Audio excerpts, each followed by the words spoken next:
जय गुरु जी। शुक्राना गुरु जी, अनंतम अनंतम शुक्राना। आज के इस दिव्य शिव पुराण पाठ को शुरू करवाने का अनंतम अनंतम शुक्राना। संगत जी, यह सेवा दिव्य शिव पुराण पाठ को करने की और सुनने की हम सभी की है, जो गुरु जी महाराज ने हमें बख्शी है। और कृपया इस पाठ को बेहद ध्यान पूर्वक सुने व सभी जरूरतमंदों को भेजें ताकि सर्वत्र भला हो सके। जय गुरु जी, शुक्राना गुरु जी।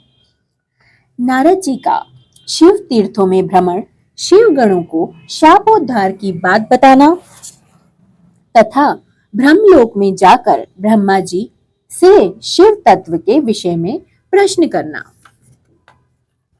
सूत जी कहते हैं, महर्षियों, भगवान श्री हरि के अंतर्ध्यान हो जाने पर मुनि श्रेष्ठ नारद शिवलिंगों का भक्ति पूर्वक दर्शन करते हुए पृथ्वी पर विचरने लगे। ब्राह्मणों भूमंडल पर धूम कर फिर कर भूमंडल पर घूम फिरकर उन्होंने भोग और मोक्ष देने वाले बहुत से शिवलिंगों का प्रेम पूर्वक दर्शन किया। दिव्यदर्शी नारद जी भूतल के तीर्थों में विचर रहे थे और इस समय उनका चित्त शुद्ध है, यह जानकर वे दोनों शिवगण उनके पास गए। वे उनके दिए हुए शाप से उद्धार की इच्छा रखकर वहां गए थे। उन्होंने आदर पूर्वक मुनि के पैरों में पड़कर और उनके पैरों को पकड़ लिए और मस्तक झुकाकर भली भांति प्रणाम करके शीघ्र ही इस प्रकार कहा। शिवगण बोले, ब्रह्मा, हम दोनों शिव के गण हैं। मुने, हमने ही आपका अपराध किया है। राजकुमारी श्रीमती के स्वयंवर में आपका चित्त माया से मोहित हो गया था। उस समय परमेश्वर की प्रेरणा से आपने हम दोनों को ही श्राप दे दिया था। वहां कुसमय जानकर हमने चुप रह जाना ही उचित समझा व अपनी जीवन रक्षा का उपाय समझा। इसमें किसी का दोष नहीं है। हमें अपने कर्म का ही फल प्राप्त होता है। प्रभु, अब आप प्रसन्न होइए और हम दोनों पर अनुग्रह कीजिए। नारद जी ने कहा, आप दोनों महादेव जी के गण हैं और सत्पुरुषों के लिए परम सम्माननीय हैं। अतः मेरे मोह रहित एवं सुखदायक यथार्थ वचन को सुनिए। पहले निश्चय ही मेरी बुद्धि भ्रष्ट हो गई थी, बिगड़ गई थी और मैं सर्वथा मोह के वशीभूत हो गया था। इसलिए आप दोनों को मैंने श्राप दे दिया। शिवगणों, मैंने जो कुछ भी कहा है वह वैसा ही होगा, तथापि मेरी बात सुनिए। मैं आपके लिए शापोद्धार की बात कर रहा हूँ। आप लोग आज मेरे अपराध को क्षमा कर दें।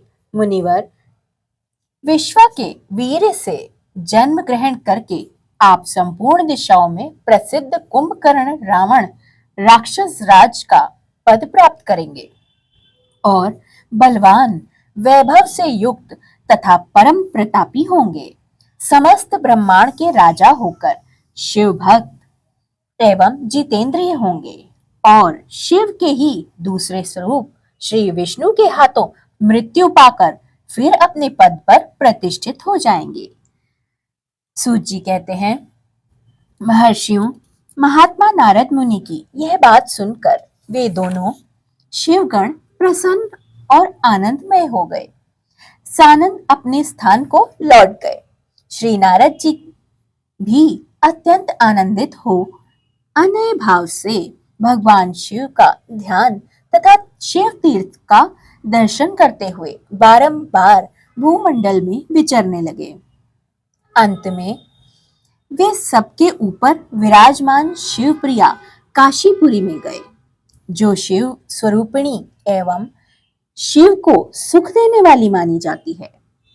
काशीपुरी का दर्शन करके नारद जी कृतार्थ हो गए। उन्होंने भगवान काशीनाथ का दर्शन किया और परम प्रेम के साथ एवं परमानंद से युक्त हो उनकी पूजा अर्चना की। काशी का सानंद सेवन करके वे मुनि श्रेष्ठ कृतार्थ हो गए और कृतार्थता का अनुभव भी करने लगे और प्रेम से विह्वल हो उनका नमन, वर्णन तथा स्मरण करते हुए ब्रह्मलोक को चले गए। निरंतर शिव का स्मरण करने से उनकी बुद्धि शुद्ध हो गई।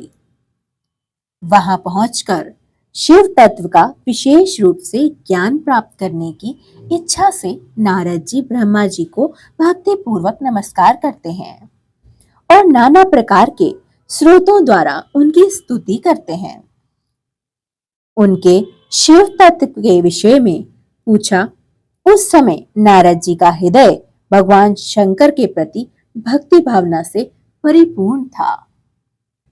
नारद जी बोले, ब्रह्मा, पार ब्रह्म परमात्मा के स्वरूप को जानने वाले पितामह, जगत प्रभु, आपके कृपा प्रसाद से मैंने भगवान विष्णु के उत्तम महात्मन का पूर्णता ज्ञान प्राप्त कर लिया है। भक्ति मार्ग, ज्ञान मार्ग, अत्यंत दुस्तर तपो मार्ग तथा दान मार्ग और तीर्थ मार्ग का भी वर्णन सुना है, परंतु शिव तत्व का ज्ञान मुझे अभी तक नहीं हुआ महाराज। मैं भगवान शंकर की पूजा विधि को भी नहीं जानता। अतः प्रभु, आप क्रमशः इन विषयों को तथा भगवान शिव के विविध चरित्रों को तथा उनके स्वरूपों को, तत्वों को, प्राकट्य को, विवाह को, गृहस्थ को, धर्म को, सब चीजों को मुझे बताइए। मैं जानना चाहता हूं बेहद उत्सुकता के साथ। निष्पाप पितामह, ये सब बातें तथा और भी जो आवश्यक बातें हों, उन सब का आपको वर्णन करना चाहिए। प्रजानाथ, शिव और शिवा के आविर्भाव एवं विवाह का प्रसंग विशेष रूप से कहिएगा तथा कार्तिकेय के जन्म की कथा भी मुझे सुननी है। आपसे नम्र अनुरोध है कि आप मुझे वह कथा भी सुनाइएगा। प्रभु, पहले बहुत लोगों से मैंने ये बातें सुनी है, किंतु तृप्ति नहीं हो सकी, मन को संतुष्टि प्राप्त नहीं कर सके महाराज। इसीलिए आपकी शरण में आया हूं। आप मुझ पर कृपा कीजिए। वह अपने पुत्र नारद की यह बात सुनकर लोक पितामह ब्रह्मा वहां इस प्रकार बोले।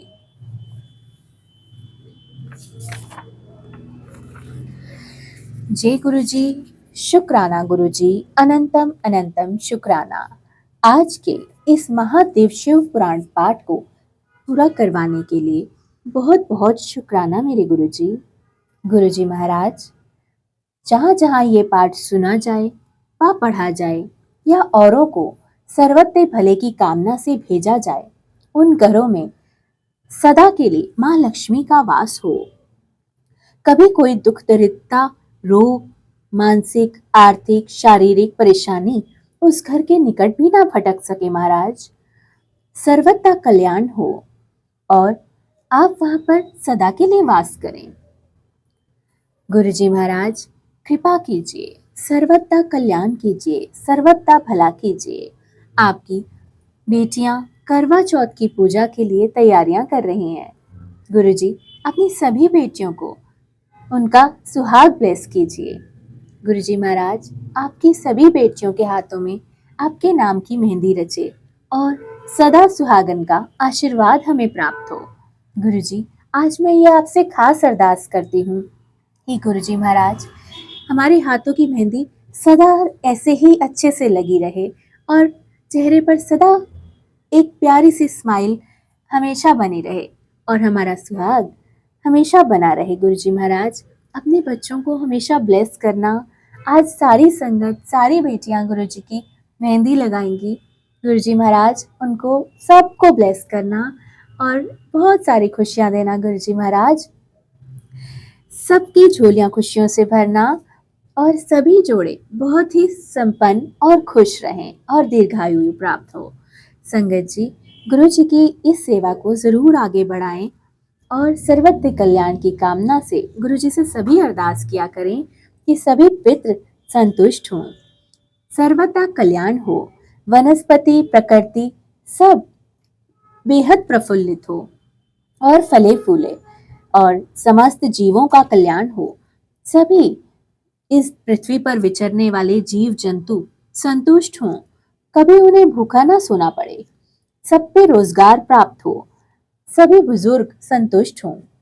गुरुजी, निरोगी काया हो, आने वाली किसी भी परले का इस परिवार पर कभी कोई संकट ना मंडराए। सर्वदा भला हो, सर्वदा कल्याण हो। गुरुजी जय जय गुरुजी, शुक्राना गुरुजी, अनंतम अनंतम शुक्राना।